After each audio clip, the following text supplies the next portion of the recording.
Saludos, buenas noches con todos y con todas. Desde el Instituto Cultural Nuestra América le damos la bienvenida al primer programa del Guaraguao, un programa que intenta debatir, conocer, reflexionar, pero también analizar el entorno cultural de nuestra ciudad y nuestra provincia. Pero qué mejor manera que conocerlo, ya sea a través de los propios artistas, de los propios trabajadores de la cultura. Y hoy, esta noche, para inaugurar el Guaraguao, que también hace homenaje a uno de los cuentos, uno de los principales escritores históricos en el Ecuador, como lo fue Joaquín Gallegos Lara, qué mejor manera que inaugurarlo con uno de los grandes escritores ecuatorianos contemporáneos, pleno siglo XXI. Así que le damos la bienvenida al maestro Jorge Velasco Mackenzie. Maestro, ¿qué tal? ¿Cómo está? Buenas noches. Buenas noches, muchas gracias por la... Bueno, y maestro, la intención hoy es tratar de conversar brevemente parte de su obra, parte de la vida, parte del entorno cultural de nuestra ciudad. Y Jorge Velasco Mackenzie, que mejor, autor de más de 20 obras y director de talleres de literatura. Ha escrito un sinnúmero de novelas como El Rincón de los Justos en 1983, Tambores para una canción perdida en 1986, El ladrón de Levita en los años 90, El nombre de un amor imaginario en 1996, Río de sombras en el 2003, Palabra de Maromero en 1986, etcétera, etcétera. También ha estado trabajando en numerosas obras de teatro, como de igual manera a través de la literatura. Pero para iniciar, una de las preguntas fundamentales. Para Jorge Velasco Mackenzie, ¿qué significa Guayaquil? Principalmente cuando gran parte de su obra, Guayaquil, está impregnada en las letras, en el marullo, en el debate nocturno y taciturno que está envuelto en cada una de las páginas de sus obras.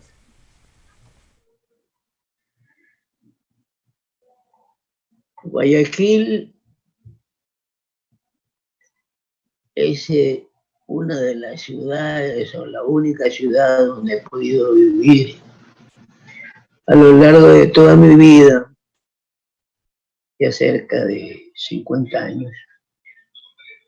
He intentado reflejar el espíritu, hacer una especie de dibujo verbal, espiritual, cuando no, de esta ciudad donde nací y donde he crecido y donde he logrado desarrollar esta obra que, ahora que usted la nombra, es realmente ya copiosa. Hay libros que están todavía inéditos y que se sumarían a esos 23 que ya están publicados. De tal manera que no son 23, son 25. Entonces, como ustedes pueden ver, mi trabajo ha sido constante, desarrollado con mucho amor, con mucha pasión y con mucha dedicación, por supuesto. Mi ciudad, lo he dicho varias veces, Guayaquil, es la única ciudad donde he podido vivir. He tenido oportunidad para vivir, quedarme viviendo fuera del país, varias oportunidades. Y cuando llego yo a esas ciudades, yo digo, no, esta vez me quedo. Esta vez ya no voy a regresar, o por lo menos me quedo una temporada más larga. Falso, porque apenas pase una semana, ya estoy buscando alguna agencia de viaje y preguntando cuánto vale un pasaje para regresarme al Ecuador. Amigos míos que me conocen, grandes escritores, cuando yo ya terminé de escribir mi novela en Europa, mi primera novela que fue escrita en Europa, me decían, quédate que esto se va a poner bien. Se referían a la diáspora, que los latinoamericanos comenzaron a vivir allá por los años 79 y 80. Y yo estaba estudiando todavía, estaba escribiendo, organizando un poco mi todo mi espectro narrativo. Y decidí, no, pese a que eso está mal, dije, salió una entrevista por ahí, dije, pese a que eso está mal, es lo mío. Y prefiero regresar a eso, que es lo mío. Y no me arrepiento, jamás me arrepiento. No haberme quedado viviendo en Europa, un poco viviendo en Estados Unidos cuando estuve por allá, y todas estas ciudades que he logrado conocer. Pero siempre regreso. Y no siento ningún rubor, ninguna pena por no haberme quedado, porque no creo que sea un requerimiento de que los escritores, cuando quieren proyectarse un poco, deben emigrar. Tal vez sean escritores más, que vivan más al sur, perseguidos por dictaduras implacables, como el caso de Argentina. Chile también, claro, tengo amigos. Entonces, pero... Es decir, que sí, hay una experiencia histórica acumulada, ¿no? Parte de una tradición del entorno cultural. Sí, de hecho sí lo hay, ¿no? Otra de las cosas que a mí, porque yo soy un poco sorprendido, ¿no? Ver cómo es ahora, todos esos libros, generalmente novelas en su mayoría, han logrado un poco como pidiendo su propio espacio, exigiendo su propio espacio, pidiéndome que continúe ahí porque realmente es la ciudad que conozco, los barrios que conozco, los lugares en que me gusta estar, con toda la problemática que puedan tener, pero es el sitio donde me siento mejor. Y no puedo vivir en otro lado. Un poco como, me sucede un poco como cuando me preguntan varias entrevistas, maestro, ¿usted por qué escribe? Y yo les he dicho, lo escribo porque siento y creo y estoy plenamente convencido de que es la única actividad donde no puedo ser reemplazado.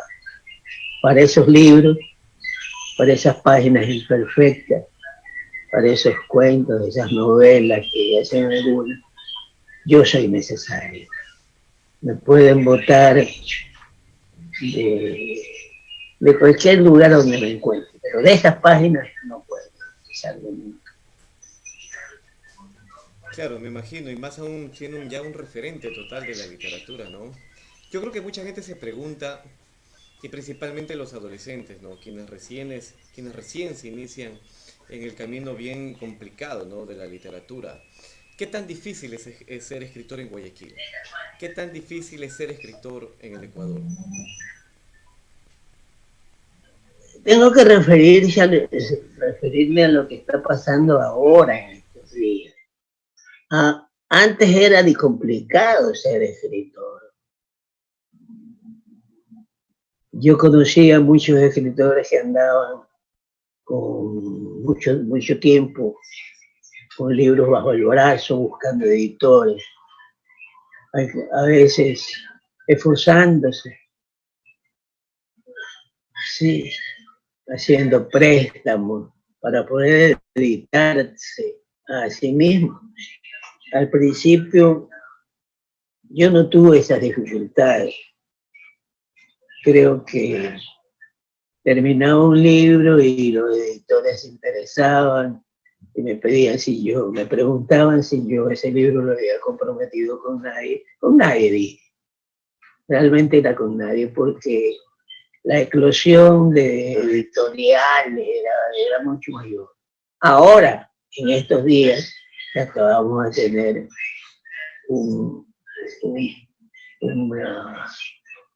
esta pandemia que por poco ha acabado un poco con todos los editores. Ya los editores no pueden editar porque sería una inversión para perder dinero, y a nadie le gusta perder dinero. Yo nunca he publicado un libro pagando yo la edición. No es que he ganado mucho dinero, he ganado algo, por ahí mi viajecito, pero dinero así, físico, nunca lo he ganado. Y hoy día, este año, en esta pandemia que tanto mal nos está causando, he pensado varias veces, he hablado con mi hijo, con reuniones familiares con mis otros hijos, preguntándole si está bien, si yo invierta mi dinero en editar un libro. Estoy al borde de hacerlo. Creo que es la única manera, pero ahora editores aquí no hay. Si antes no había editores, antes era dificultoso de editar, pero ahora. Claro, me imagino, ¿no? Es una cosa sumamente complicada, no todo el mundo. Tal vez la situación económica y el problema de las editoriales, los altos costos del papel, el gran problema o la dificultad en cuanto a la producción, ¿no? Pero bueno, usted hablaba del tema de cómo la ciudad, cómo Guayaquil prácticamente se ha vuelto una cosa prioritaria, esencial, ¿no? Dentro no solamente de su obra, sino también de su vida. Pero también nos ha hablado mucho del extranjero. Y eso me lleva a recordar parte de la historia, ¿no? Yo creo que en este caso nos remontaremos a 1977.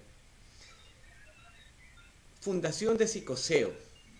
Usted es uno de los fundadores de Psicoseo, una agrupación de poetas y narradores que quería devolver la literatura, el habla local, que quería generar un concepto revolucionario, que estaba también un fuerte argumento que transitaba en medio del debate cultural, la política revolucionaria de izquierda. ¿Qué le recuerda a Psicoseo? ¿Qué significa Psicoseo para Guayaquil? Bueno, significó mucho, pero hay algo que es medular, de que nosotros cuando iniciamos el grupo Psicoseo, lo que intentábamos era desacralizar la literatura. Por eso es que nuestro lenguaje, la mayoría de nosotros, nuestros lenguajes se tomaban unos lenguajes populares, las actitudes, los personajes, los barrios. Macavilela no nació de una invención, nació de pasar por ahí, rumbo a la Casa de la Cultura, rumbo al Parque Centenario, y yo pasaba por esos barrios muy marginales y peligrosos, no sé ahora, creo que todavía lo son. Entonces, un poco como que se fue quedando, ¿no? Se fue sedimentándose eso, hasta que un día, bueno, ya llegó la hora, ¿no? Porque yo ya tenía los apuntes, había visto mucho la ciudad, había deambulado mucho por ella y esa zona, ¿no? Hasta que un día, no sé, de la manera más extraña, en la mesa de comedor de mi casa, comencé a escribir el primer capítulo. Y luego siguieron otros. Y esa novela tuvo suerte, sí, ha tenido mucha suerte, porque me dieron una beca para ir a terminarla de escribir en España. Me dieron, en esa época hasta las becas eran buenas, me dieron una excelente beca, donde yo solamente tenía que dedicarme a eso, ¿no? Y un poco viajar por ahí, tenía unos editores generosos, gente que creía en mis palabras, ¿no? Entonces, pude ver un poquito por ahí, darme una vueltita por Europa que yo no conocía, y clavarme de cabeza escribiendo. El Rincón de los Justos, que fue mi primera novela. Una novela que, desde que apareció, a mí también me sorprendió, no crean que no me sorprendió, porque en el mismo año, cosa insólita en el Ecuador, se hicieron 2 ediciones. Sí, una muy grande, una pequeña, muy elegante, muy linda, yo quisiera tener un ejemplar de esto, que tiene portada de el pintor César Andrade Faini. Nunca logré encontrar un ejemplar de eso. Y luego, el mismo año, se hicieron una de 10.000 ejemplares. Oye, yo le digo, me recuerdo que a los editores, digo, ¿a quién le vas a vender 10.000 ejemplares? Yo ya los tengo vendidos. Entonces, entró bien, ¿no? Luego le dieron el Premio Nacional de Novela, y luego ha seguido, se han editado 10 veces. Alguien me hizo un cálculo matemático. ¿Tú sabes cuántos ejemplares han vendido del Rincón del Brujo? Yo no sé, no se me ocurre. Ha vendido cerca de 100.000 ejemplares. Pero si se han hecho 10... un bestseller en Guayaquil. Sí. Claro que se han hecho como 2 ediciones. Me dicen que hay una pirata por ahí, no la conozco. Pero bueno, tuvo mucha suerte. Hubo la propuesta de hacer una película, porque una novela, no sé si la recuerdan, es muy visual, no es una novela muy dibujada, o sea, se ve el Guayaquil palpitante, peligroso, ¿sí? La gente marginal, todo eso. Y eso es la intencionalidad de hacer del Rincón de los Hutus una novela visual. Y la fórmula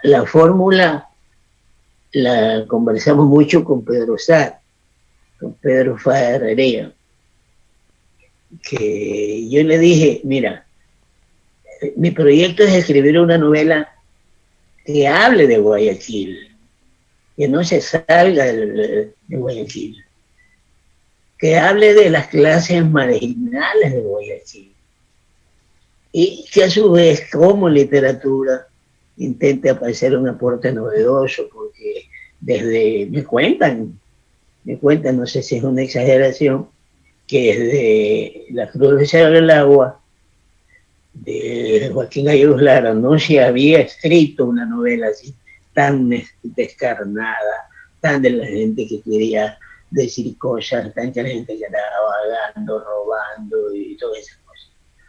Entonces, esa formulita me la llevé. Yo recuerdo que me estaba escribiendo en Europa. Entonces, Pedro Saavedra me hablaba, oye, ¿cómo va la novela? Me preocupa de la novela, porque la fórmula estaba bien, la idea, no fórmula, ¿no? La idea estaba bien, y como tú estabas gozando de tu beca y gozando del tiempo que en poco tiempo me quedaba libre, porque realmente yo tenía que entregar el libro una vez que lo terminara. Ese era el convenio de la beca, ¿no? Una vez que yo terminara el libro, pues yo tenía que entregar a los editores como un efecto, y lo editaron. De ahí, amigos generosos me ayudaron a ver mejor la historia. Y un poco, no se olviden de que es mi primera novela, un poco tuve que meterme de cabeza en el género, investigar mucho el género. Sí, los personajes, el desarrollo, el intercambio de sentido, todo ya la orfebrería propia de los escritores. Yo recuerdo que la última vez, el último escritor que la leyó fue Miguel Donoso, cuando ella estaba en pleno proceso, y le hicimos eso en México. Yo había aterrizado por ahí, no porque viajé mucho, sino porque la beca me permitía andarme rodando por ahí. Y yo le dije a Miguel, oye, tengo a medio camino esta novela, y Miguel me ayudó, me hizo ver ciertas cosas, mejorar. Entonces tuve ciertas ayudas. Es una cosa interesante, ¿no? Porque Miguel Donoso Pareja y Fernando Nieto Cadena en algún momento dijeron que El Rincón de los Justos respondía y prácticamente era la nueva novela de Guayaquil.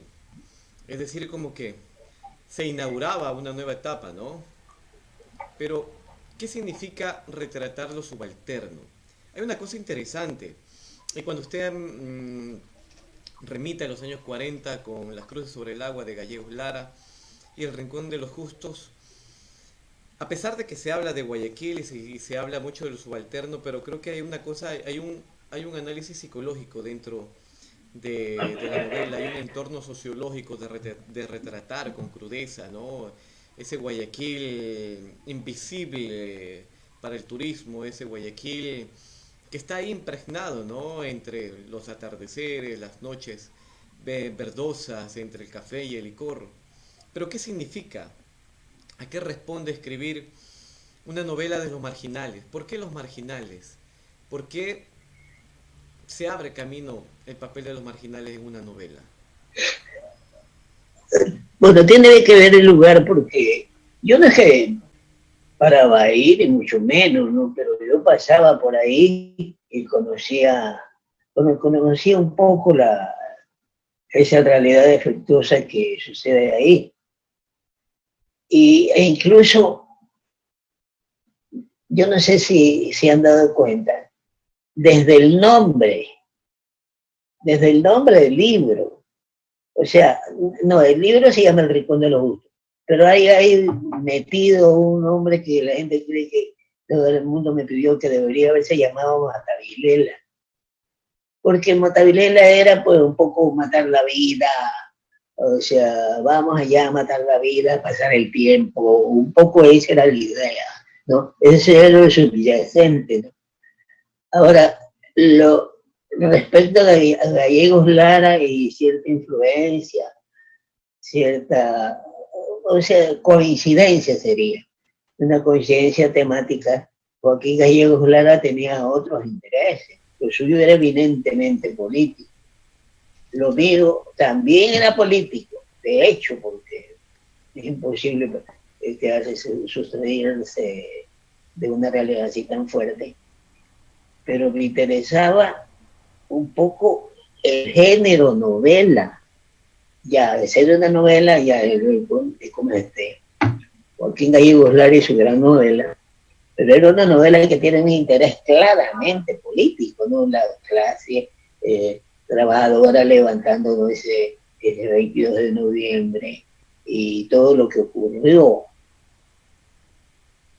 ¿no? Y uno de los mayores aciertos de esa novela es llamarse como se llama, Las Cruces del Lago. Entonces, un poco el lector estaba como obligado a meterse en la historia. ¿Sí? ¿Y cómo es eso de Las Cruces del Agua? Pero es que la masacre y luego los cadáveres lanzados al río. Para mí, Joaquín Gallero fue un gran titulador, ¿no? Con esa novela de que tiene un título hermosísimo. Y se han hecho varias ediciones, una más mala que otra.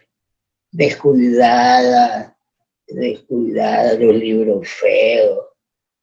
No, bueno, el libro debe ser hermoso en su historia, ¿no? Pero, bueno, sí hay algunas ediciones, pero hay una más fea que otra. Los estudios sí son buenos, los mejores estudios se han logrado hacer en universidades norteamericanas. Igual sucedió con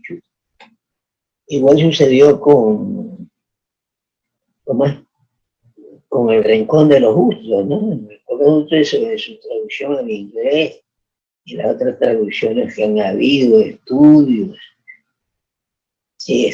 que se han hecho aquí en el exterior, en universidades de allá.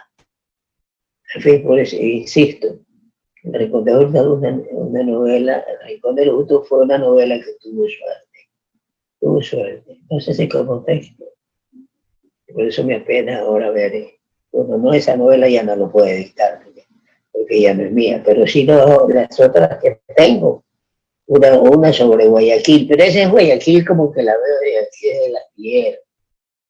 Guayaquil en plena pandemia, yo no sé cómo se me ocurrió eso, y no quedó tan mal, pero está ahí, habrá que editarlo, a ver cómo se hace. Claro, me imagino, ¿no? ¿Y qué tal fue esa beca en el exterior? ¿Qué tal fue esa beca en España? Ver en una etapa franquista, ¿no? Épocas de censura, épocas no solamente que había una censura política, sino también una censura editorial, censura a los escritores. ¿Qué tal fue haber experimentado ese breve tiempo en la España franquista? Sí, más bien sería post-franquista, pero, si unos pocos años, yo llegué a España cuando ya se había muerto Franco, pero la gente como que de ahí viene el destape español. No solamente se destapaban las mujeres que le permitían usar minifalda y esas cosas, porque antes Franco no permitía nada de eso, ¿no? Pero el pensamiento franquista, post-franquista, fue terrible porque comenzó a aparecer un filósofo que fue amigo mío y se murió, Eugenio Trías, y había incluso los mismos escritores. El boom literario tuvo que sufrir mucho para poder pasar la censura, porque tenían una censura implacable. Entonces, ellos sí sufrieron mucho. Por supuesto, el vivo Franco debe haber sido peor, ¿no? Yo llegué cuando ya Franco se había muerto 1 año o 2 años, algo así, y toda la gente comenzó a destaparse, y ahí viene el destape español. ¿Sí? Y bueno, y fue una beca, ya no dan esas becas, ya no dan esas becas. Una beca que me permitía a mí viajar por Europa, me asignaban en cada ciudad que yo iba, me asignaban $300 en esa época, ahí en La Platita. Entonces yo podía, y ahí pude conocer un poco, ir a Roma, ir a París, y ver algo, y vivir por la misma España, ¿no? O sea, era una beca, ¿no? Una beca ya, sí, ya esas becas ya no las dan. Yo no sé si algún día, las vuelven a dar. Claro, bueno, y desde las becas, los viajes, el encuentro con el exterior, hay una etapa muy interesante de usted, ¿no? La etapa de maestro.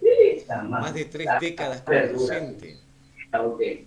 ¿Qué se siente haber estado tantos años en la docencia? ¿Qué se siente haber sido maestro de infinidad de chicos que probablemente muchos de ellos también quisieron seguir sus pasos o se sintieron influenciados por sus clases?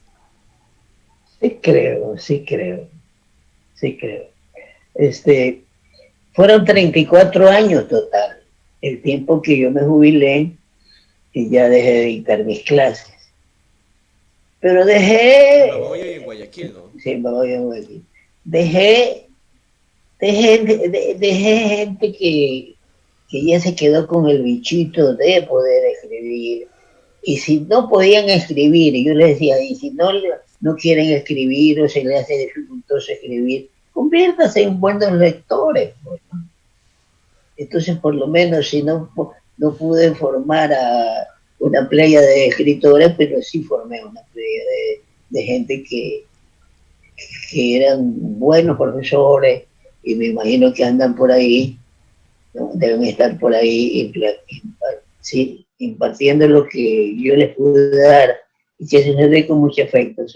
Eran muchachos, la mayoría eran oriundos de la provincia de Los Ríos, pero yo sí creo haber contribuido decisivamente en que esos muchachos, si no, 1 o 2 salieron escritores, hicieron escritores, y incluso uno de ellos publicó una plaqué de poemas, otro publicó una novela, pero se dedicaron a ser buenos maestros, lo cual también es una cosa.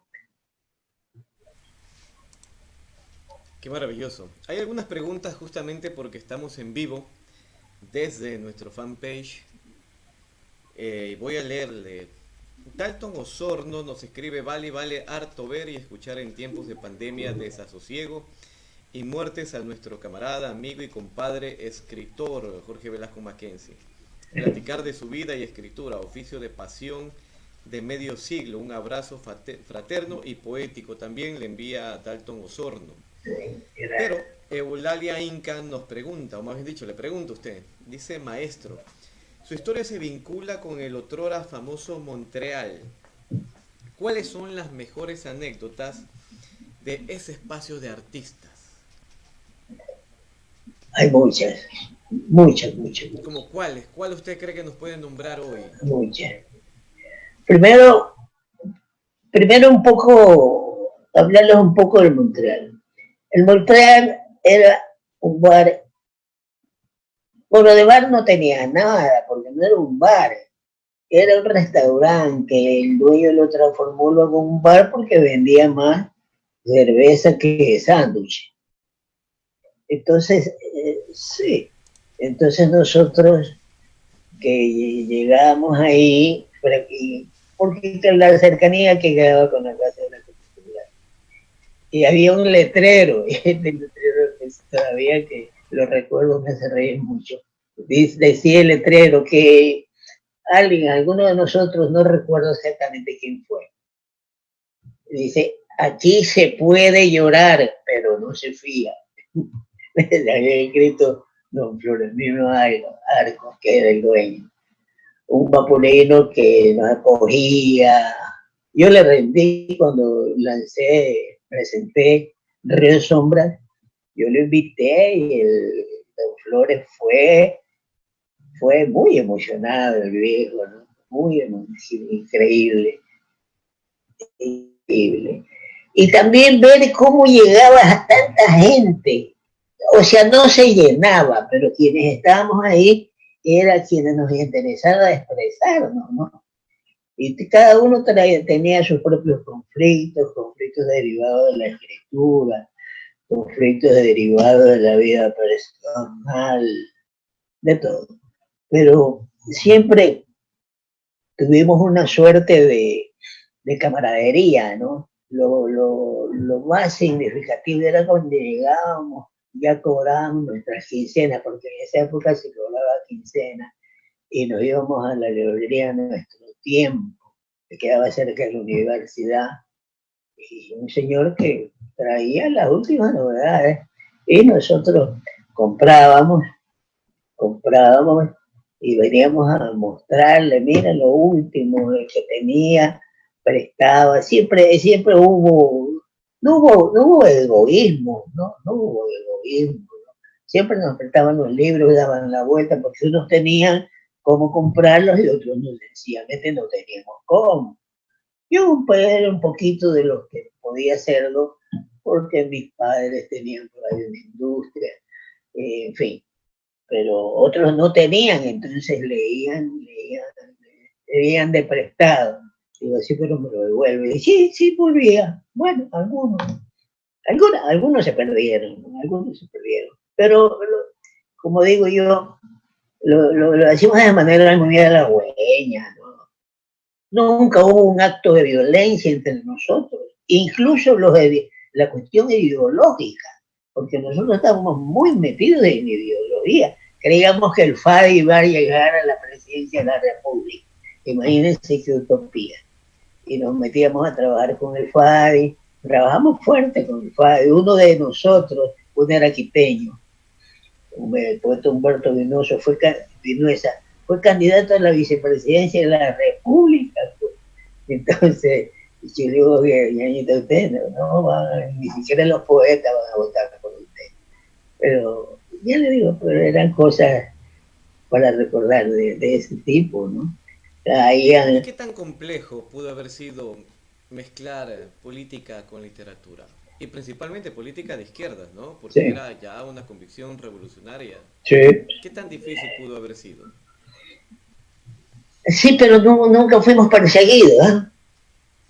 Nunca fuimos perseguidos. Sabíamos que realizábamos un arte, no éramos subversivos.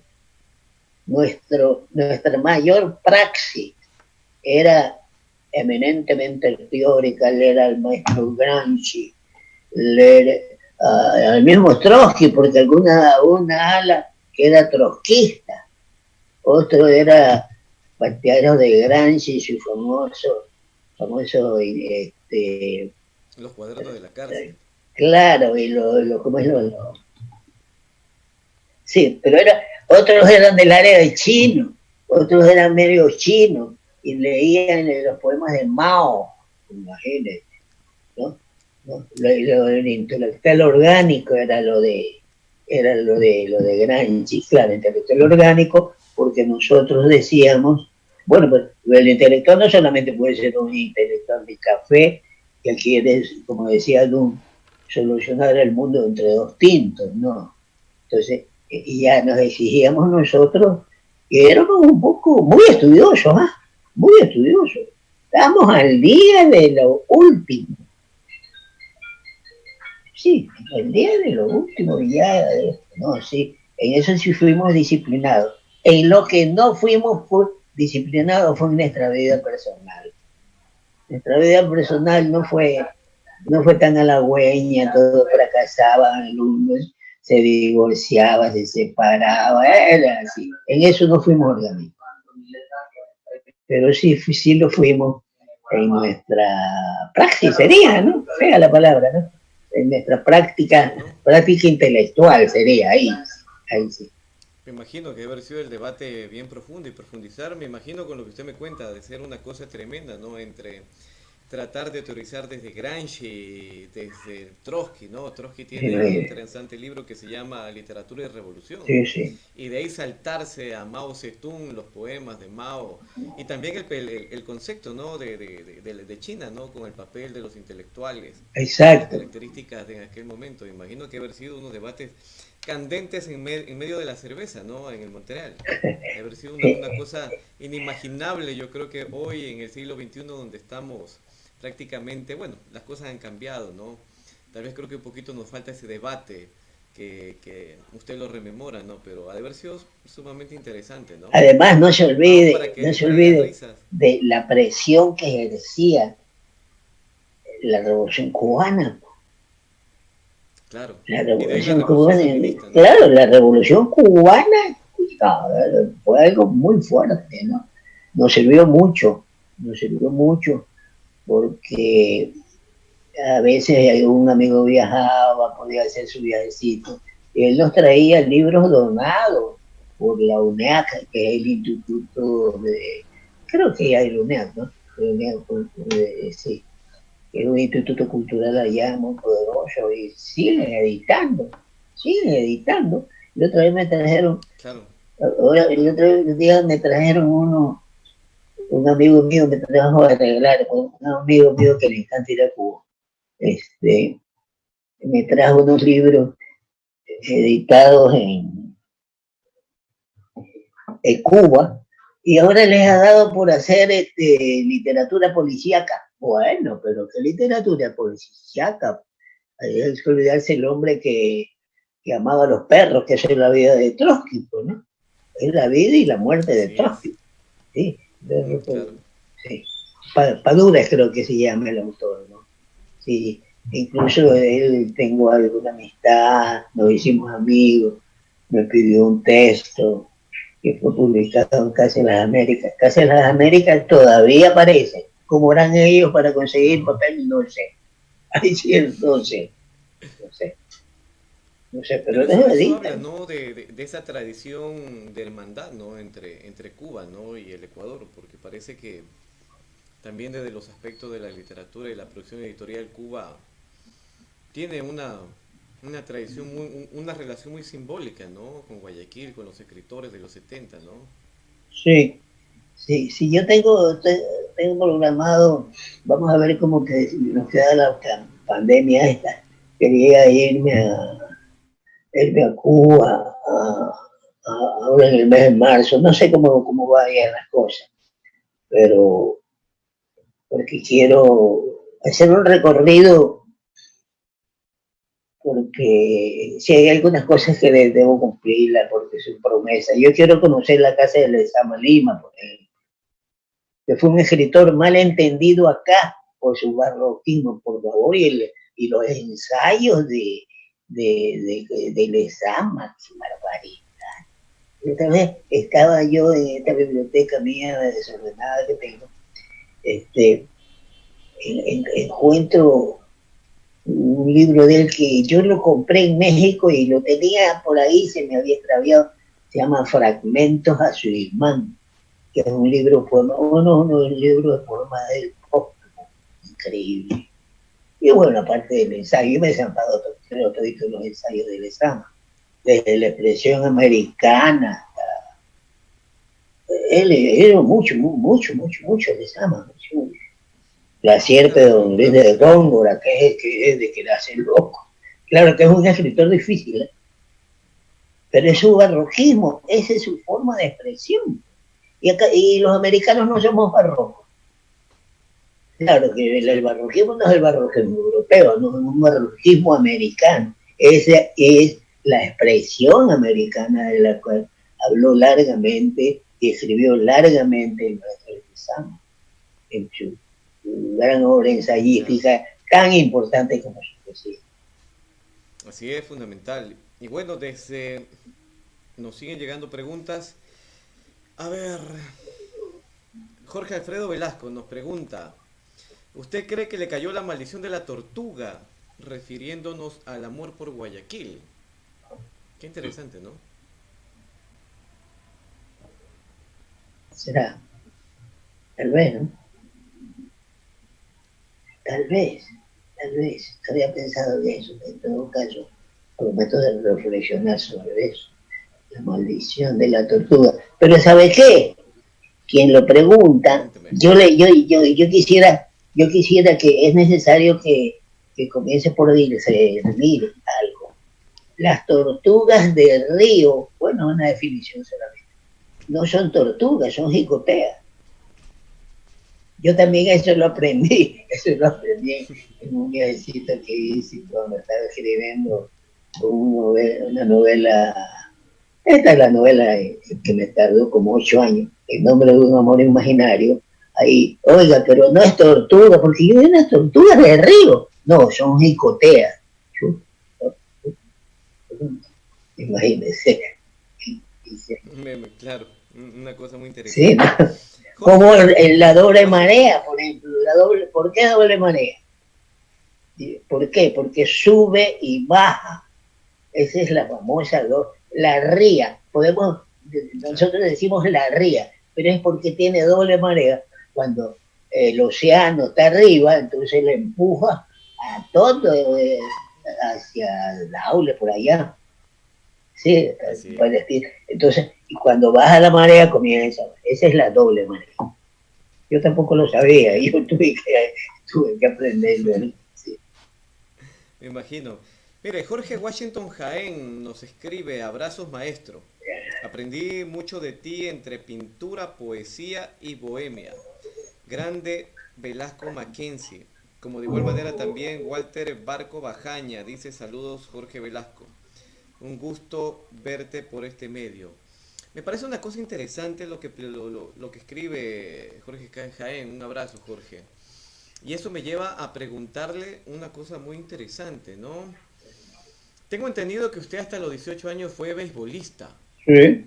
Y de ahí se inició en los estudios en la pintura, aprovechando lo que escribe Jorge. Sí, intenté jugar béisbol porque vivía detrás del estadio que yo jugaba. Entonces yo caminaba, no, en mi juventud, caminaba y ya estaba en el estadio y viendo jugar a esos panameños y dominicanos. Entonces me metí en el béisbol y yo quería llegar a la Grandes Ligas, ¿no? Pero a mí ese deporte siempre me gustó mucho y todavía me gusta. Jorge Jaén, hicimos una edición de un libro mío que se llama Clown, con una edición, es una edición completamente hecho a mano, ahora que la marginalidad nos ha vuelto escritores cartoneros. Pedí en Bagoyo, porque tenía buenos amigos allá en la Reforma, que me regalaron un cartón, un papel craft, ese de envolver los comprados, de ese. Entonces le dije al presidente de la Casa de la Cultura de esa época, que era Rafael Díaz, le digo que yo quería editar, es un cuento largo que tiene como unas 40 páginas. Entonces él levantó el texto en linotipo, eso ya no se ve. El linotipo yo no he visto otro linotipo, eso de que funden el plomo y los tipos móviles, no sé. Bueno, ese. Entonces se comenzó a imprimir. El difunto Walter Páez hizo el diseño, no, él consiguió un cartón, yo no sé dónde lo habrá conseguido, un cartón grueso. Jorgito Jaén hizo la impresión en el pulpo del Museo Municipal. Mire cómo entra un poco gente, ¿no? No me tienes ahí, ¿no? Ajá, y una práctica colectiva. Sí, exacto. Y nos quedó una edición tan bonita que ni yo la tengo. Linda, linda, linda, linda. Nos quedó que esa noche se vendió porque hubo una exposición de Jorge también ese día. Y vendimos como 300 ejemplares. Y digo, oye, pero yo quiero el mío. Y yo, bueno, no importa, alguien lo va a detener. Nos quedó muy linda esa edición. Hecha así, sí, eso me pareció increíble. Con Jorge ¿Y de su etapa como pintor? ¿Qué recuerda? No, yo hice... No, imaginarse al Jorge Velasco artista plástico. No, era muy hábil. No era muy hábil. Pero en cambio, dicen que un buen crítico es un pintor frustrado. En cambio, me dediqué muchos años en la crítica. ¿Ya? Yo llegué a ser director del Museo Municipal, en el área de el área pictórica, cuando era Paco Cuesta el director. Entonces me llevó, entonces trabajamos ahí, hicimos hasta un evento internacional con Walter. Entonces sí es posible. Yo quisiera eso, devolverle a la Casa de la Cultura, sacar a la casa de la casa. Siempre he dicho yo, una de mis máximas es sacar a la casa de la casa, porque la gente te ve la casa y le tiene miedo, ¿no? Le tiene miedo y hoy ahí dejan entrar, me preguntaba el otro día un amigo. Hoy ahí dejan entrar. ¿Cómo que dejan entrar? Si es para todo el mundo, suban. La gente le teme, ¿no? A la casa. O sea, sacar a la casa de la casa, ¿no? Por ejemplo, ahí hay un patio, ese patio ahí ese patio yo lo encementaría, hacía unos baños que pueden ser utilizados, y hacer ferias, pero darle vida a esa casa, porque esa casa está muerta. Y en esa casa no pasa absolutamente nada. Nada. Y ahora, peor que una puesta en servidumbre y ya han tapado la cultura. La cultura está tapada, está cubierta. Ahí hay un mural. No me gusta mucho el mural de Alfredo Palacio. Más me gusta el otro, el de Araceli, sí. Ese será que yo estoy pero es difícil para mí buscar ahí, ¿no? Alguien me ha dicho que es muy buena y todas esas cosas, pero yo no veo nada. A mí no me gusta ese mural. El mural de Alfredo. Él es linda gente, fue linda gente, pero ese mural no me gusta nada. Más me gusta el otro. Y hasta eso lo han tapado, porque ¿quién va a ver la Casa de la Cultura? Sí, es una cosa lamentable. Que de por sí ya estaba cubierta. De por sí ya estaba cubierta porque no pasaba nada. Entonces, y ahora... ¿Y usted cómo ve la Casa de la Cultura en la actualidad? Mal. ¿Qué opina? Muy mal, muy mal, muy mal. A la Casa de la Cultura le falta presencia cultural. Le falta eso, sacar a la casa de la casa, ¿no? Porque imagínense que hay una biblioteca. Yo conozco esa biblioteca, la conozco como que si yo trabajara ahí. Pero, oye, ¿qué libros hay? Déjame ver. Una colección de revistas, una hemeroteca que fue donada. Una colección de revistas. Y ahí, esperando que llegue la hora de la polilla. ¡Qué barbaridad! ¿No?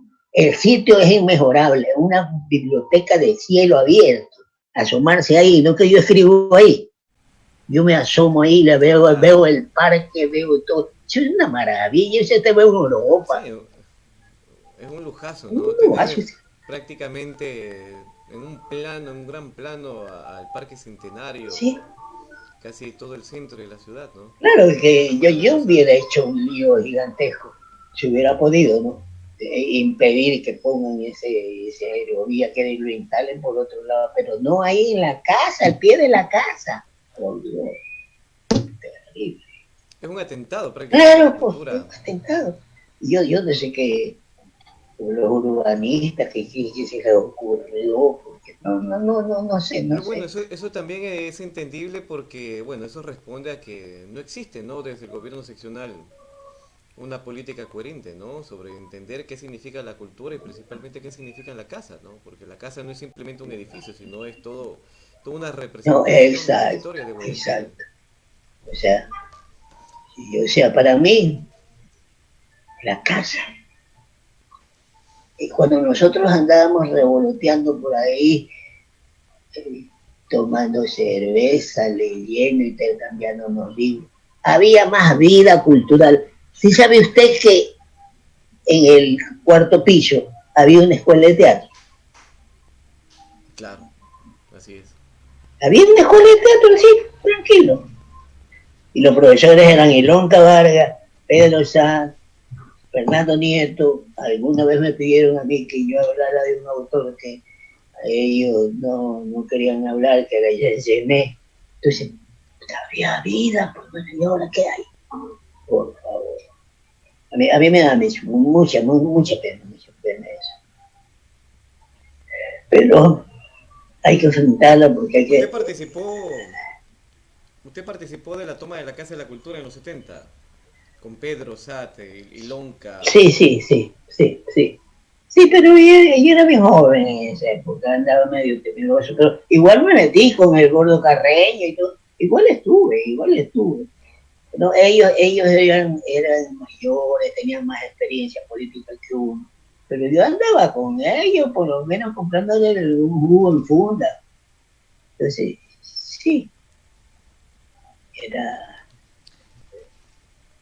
ahora, ahora veo, pero si la vista es inmejorable, la vida está en el parque. Pero, ¿qué se puede? No, tenemos que hacer mucho. Tenemos que hacer mucho. Si yo llego, yo estoy candidatizándome como presidente. Si yo llego, yo, yo, me, yo tengo muchas ideas y yo me pienso entregar. Yo ya me jubilé, yo solamente me dedicaré a eso.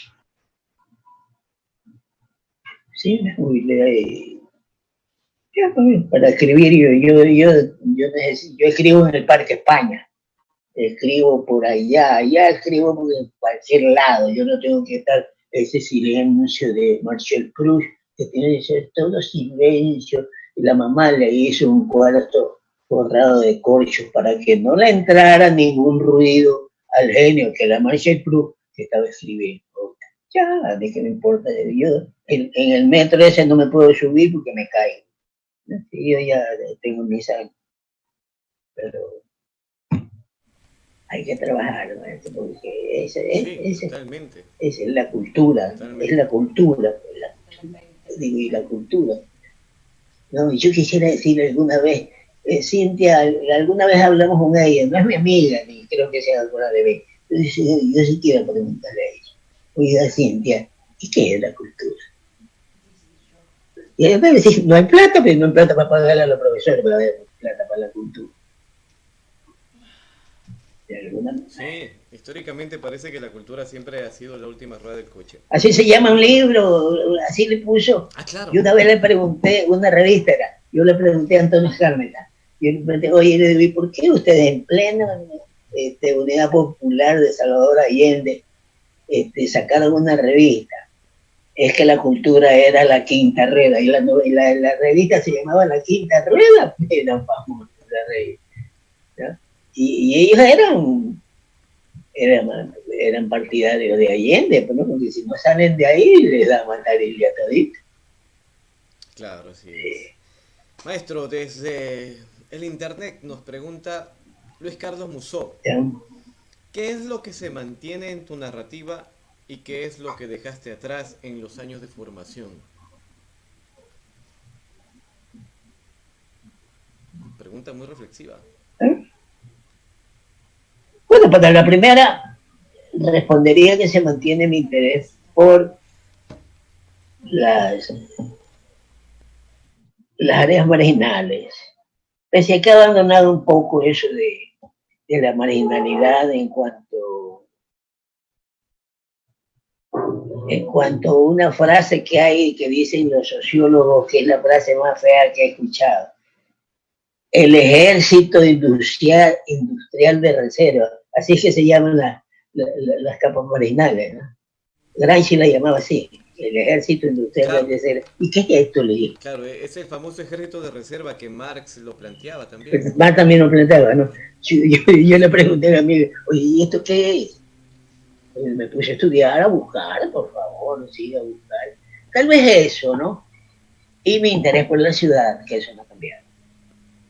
Eso no ha cambiado. Ya. Mi interés por la ciudad y pues por los ciudadanos normales, ¿no? ¿Sabes lo que yo veo, lo que no me gusta a mí ahora? No me gusta mucho. Es esos escritores que quieren ser escritores. Uno es escritor porque eso es lo que digo yo, ¿no? Porque no podemos ser reemplazados de ahí. Somos necesarios para esas páginas, para esos libros, para esos poemas, ¿no? Para eso, por eso, ¿no? Y ver a la gente normal, a mí me encanta ver a veces yo vivo en el astillero, yo me bajo y voy a caminar por mi ciudad y me voy caminando hasta donde me canso. ¿Por qué? Porque yo necesito ver mi ciudad, ¿no? Vivo en un 7º piso, donde yo la veo. Por eso la vez de la pandemia, para mí era como ver una ciudad fantasma. Sí. Luis Carlos hace otra pregunta, ¿no? Dice: la precisión de los diálogos, la sintaxis de personajes y la construcción de ambientes. ¿Cómo las trabaja Jorge Velasco Mackenzie? Ya.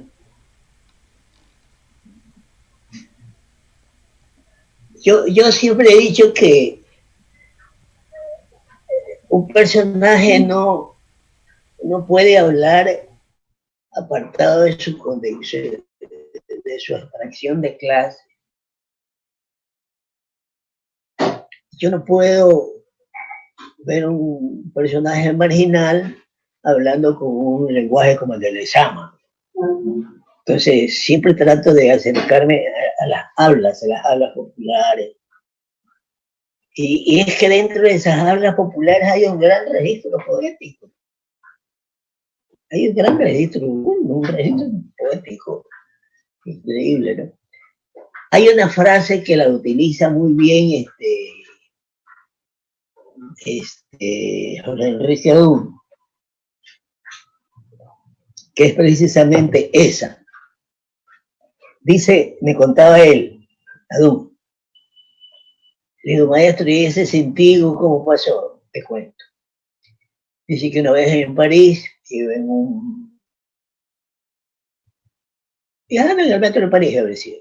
Entonces dice que hubo una pareja,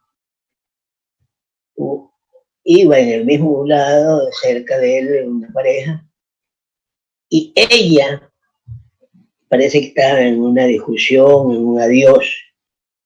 Ella sí, estaba en una despedida. Ella le dice a él, ¿y qué voy a hacer sin ti? No sé si han leído eso. Hay un poema de él, de Adún, donde habla, no sé si el contigo y el sin ti. Chuta, ¿no? Sí. Sí, ¿no? Sí, ¿verdad? ¿No? Sin ti, dice, ¿no? Entonces, bueno, cosas así, ¿no? He visto mucho, como he visto personajes. Hubo un personaje que yo luego utilicé en Río de Sombra, que es una novela más leída. A mí esa novela, de la que he escrito, es una novela que me gusta. Me gusta cómo quedó. Dice, era una pareja bien extraña, que cruzaban por el Parque Centenario. Ella, flaquita. con un traje oscuro, bastante usado, y él era un hombre mucho más joven que ella, con una mano así puesta sobre su hombro como un garfio así, ¡ta! Yo veía esa pared y nunca tuve el valor de acercarme a preguntar, ¿qué le iba a preguntar? Oye, ¿por qué ustedes son tan raros? Usted es tan flaca y él tan alto, tan más joven, y por qué anda con ese pleno sol, con ese abrigo que es un abrigo de... pues es así, pinta ella, bien la flaquita. Personas así se me han quedado, ¿no? Se me quedaron y luego me fui por ahí y uno digo, el Gordo Nieto hablaba, ¿no? Era las mejores imágenes que había tenido, los guardaba en el desván de la memoria. Y dice, tú no sabes en qué momento aparece. Y a mí me ha aparecido varias veces en ese desván de la memoria, porque la literatura también se hace de memoria. No todo es inventado, y la invención que claro, o sea, es parte, ¿no? de esa memoria histórica que queda en la ciudad, claro, que queda en el entorno, ¿no? David Marcelo nos pregunta, maestro, y creo que voy a leer de largo algunas porque estamos llegando al final. Y David Marcelo nos pregunta, ¿nos podría comentar sobre la revista Psicoseo? Walter Barco Bajaña dice, saludos Jorge Velasco, un gusto verte. Y Dalton Osorno también nos pregunta, ¿qué dejó la coordinación del taller de literatura Esferaingen? Sí, espero haberlo pronunciado bien. Esfera-Imagen se llama. Esfera-Imagen, ya, claro. Esfera-Imagen y Psicoseo. ¿Qué representa para Jorge Velasco Mackenzie estos dos entornos, experiencias? Primero la amistad, ¿no? Primero la amistad y la solidaridad intelectual, aunque a veces esa palabra me fastidia un poco, ¿no? Estás hablando muy intelectualmente. ¿Y cómo quieres que hable? Si es el único lenguaje que conozco, por favor. Sí, pero yo no conozco otro lenguaje. Y decir intelectual, decirle, yo le pregunté a una vez, ¿saben lo que quiere decir panoplia? Es el escudo donde colocan las espadas. Un escudo, y ahí esa es una panoplia donde colocan las espadas. Yo tampoco lo sabía, ¿no? Entonces tuve que... O sea, a mí me gusta eso, eso me gusta mucho, ¿no? Descubrir palabras nuevas, o si no las logro descubrir, me las invento. ¿Sí? Me las invento, sí. No,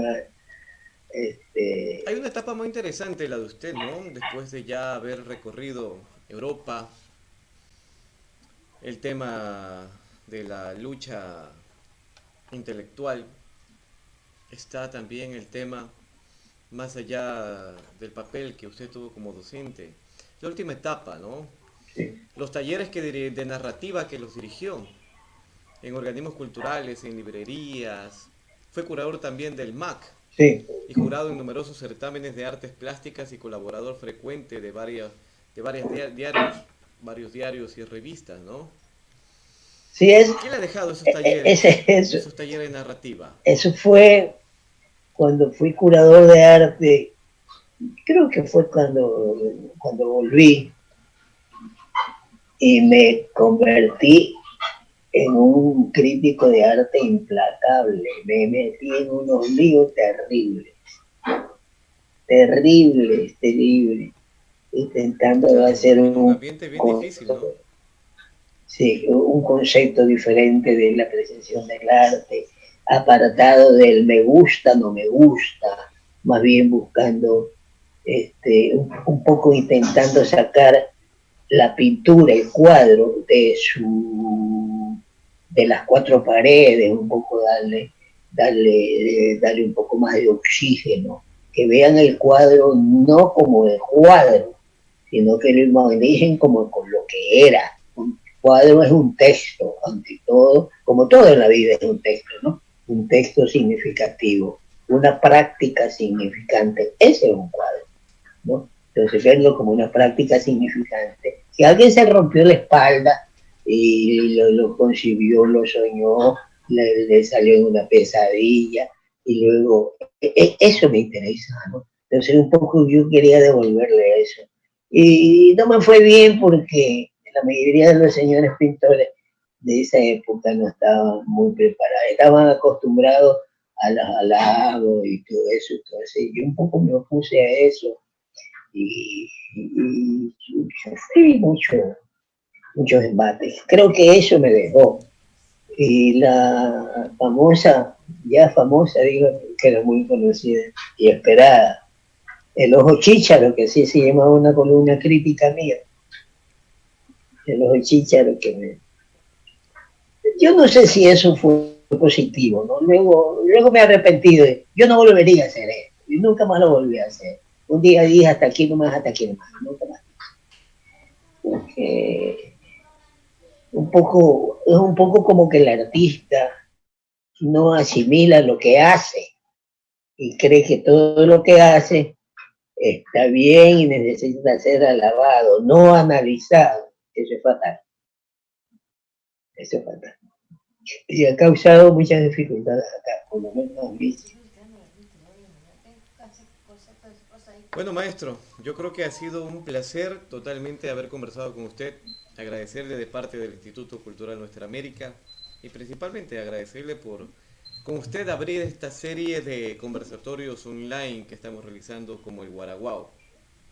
No nos queda más que reconocer y agradecer el habernos acompañado. Yo creo que usted es parte de esa influencia cultural y es un ícono, totalmente un ícono viviente de este Guayaquil, sin necesidad de caer en el tema de los halagos, sino reconocer lo que es realmente es parte de nuestra ciudad, ¿no? Y también agradecer a todos quienes nos están siguiendo en este momento en redes sociales.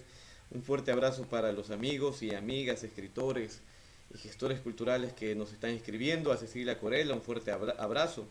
Poeta de Daule, qué bueno, qué chévere, gracias por seguirnos.